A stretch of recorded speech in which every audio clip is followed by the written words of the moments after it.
Assalamualaikum warahmatullahi wabarakatuh. Kula nuwun ingkang winantu sagunging pakurmatan para dewan juri, para dwija tuwin para ingkang sami rawuh. Muruwakani atur kula kepareng panjenengan sedaya kula dherekaken ngaturaken puji panuwun konjuk ing ngarsanipun Gusti ingkang Maha Agung, ingkang sampun paring berkah miwah rahmat dumateng panjenengan sedaya saha kula. Satemah ing wekdal menika saged pepanggihan ing papan menika kanthi rahayu wilujeng.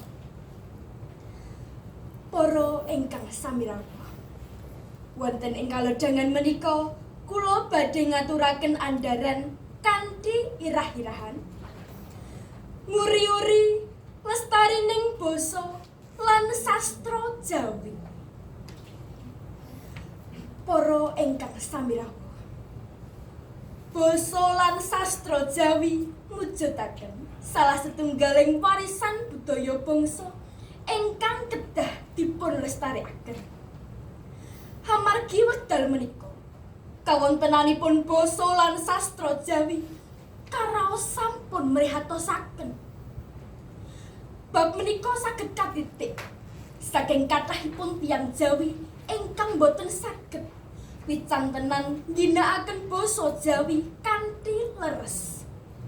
Langkung-langkung tumraping para mudha, kathah-kathahipun sami nganggep bilih basa Jawi menika angel. Amargi mawi undha usuk ing basa. Pramila kathah ingkang langkung remen wicantenan ngginakaken basa Indonesia utawi basa manca ingkang kaanggep langkung gampil. Para ingkang sami rawuh, kangge mbudidaya supados basa lan sastra Jawi tetep lestari utawi boten cures amargi tinilar dening tiang-tiang Jawi piyambak, sampun kathah pambudidaya ingkang katindakaken. Upaminipun pamarentah lumantar serat kekancingan Gubernur Jawi Tengah sampun netepaken bilih basa Jawi minangka wucalan muatan lokal ingkang wajib dipun wucalaken wonten pawiyatan ing tataran SD, SMP dumugi SMA.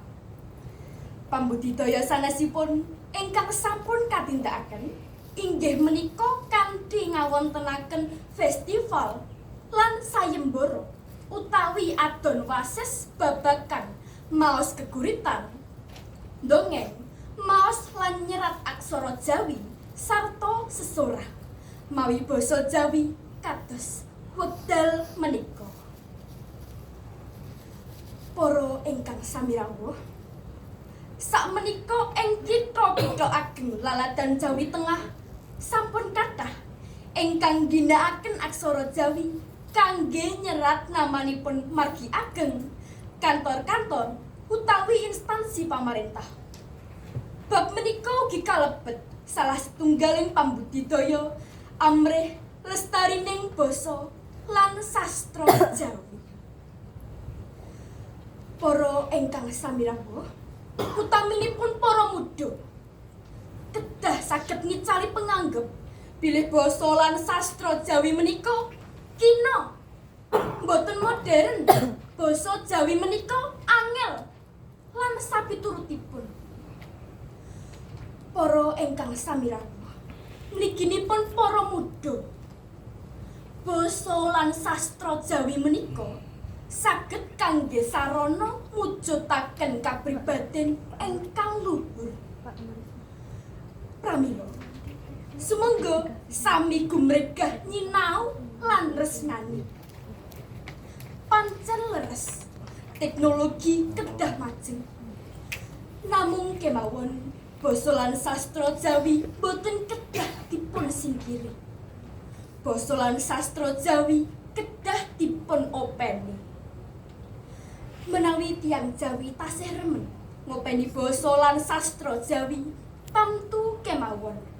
Basa lan sastra Jawi boten badhe cures lan saged tetep lestari ing bumi pertiwi menika.